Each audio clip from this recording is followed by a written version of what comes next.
Structure is a powerful tool, but it always comes with limits. Structural limits are the boundaries imposed by the choices we make when modeling data. What can be expressed, how much can be stored, how relationships are represented, and how systems can evolve. In short, structural limits define what your data cannot do. So what exactly is structure limits? A structural limit is any constraint created by a data model that prevents certain information, relationships, or behaviors from being represented, queried, or maintained efficiently. Limits arise from design trade-offs, simplicity versus expressiveness, performance versus accuracy, and local guarantees versus global scale. Let's go through the major categories of structural limits you will see. The first category is expressivity limits. Some models simply cannot express certain relationships conveniently. A flat table struggles to represent deeply nested objects. A relational schema can express many-to-many relationships, but may be awkward for highly connected graphs where traversals are frequent. The choice of model imposes what kinds of queries feel natural and what become convoluted or expensive. Second, cardinality and scale limits. Every structure assumes a feasible number of distinct values or relationships. High cardinality dimensions, millions of unique users, tags, or session IDs can break indexes, blow up join costs, and cause storage bloat. Likewise, structures that assume small lists per entity fail when lists grow unexpectedly large. Third, performance and operational limits. Structural choices determine read-write patterns and resource consumption. Normalized schemas minimize duplication but increase join costs. Denormalized layouts speed reads but complicate writes and consistency. The chosen structure creates practical limits on throughput, latency, and concurrency. Fourth, temporal and versioning limits. Many schemas assume a snapshot model, a single current state. They are not designed for capturing histories, branching timelines, or temporal queries. When you need to reason about changes over time, structural limits force you to bolt on additional mechanisms or rework models entirely.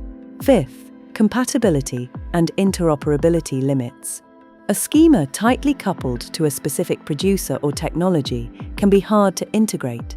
Differences in types, units, or representation formats create friction. Structural limits show up as brittle interfaces. Small changes in one system cascade failure across others. Sixth, semantic and governance limits. Structures implicitly encode meaning. When that meaning is partial, context is lost. For example, a single numeric column may conflate different units or semantics over time. Structural limits here are about what information the schema simply does not capture: provenance, confidence, or intended interpretation. Seventh, human and cognitive limits. Complex, deeply nested, or huge schemas become unreadable to humans. The cognitive cost of understanding and evolving a structure is itself a limit on how well a team can maintain it. Now, how do these limits manifest as failures? Expressivity limits produce awkward workarounds, repeated joins, denormalized shadow tables, or complex ETL pipelines that recreate information outside the canonical model. These workarounds increase maintenance burden and risk divergence. Cardinality surprises cause performance degradation, index storms, and sometimes catastrophic outages when assumptions are violated at scale. For example, a top-N approach that held at small volumes becomes unbounded and collapses. Operational limits appear as latency spikes, lock contention, or degraded availability when transactional scopes expand unexpectedly. Temporal needs that weren't planned force costly migrations to new event-sourced or bitemporal models. Interoperability limits lead to silent data loss during integrations, fields truncated, units misinterpreted, or values dropped because the target structure cannot represent them. Semantic limits cause analytic errors. If your model discards provenance or rounding rules, downstream insights will be hard to defend or reproduce. Given these risks, what can you do to design around structural limits? Here are practical strategies that teams use in the field.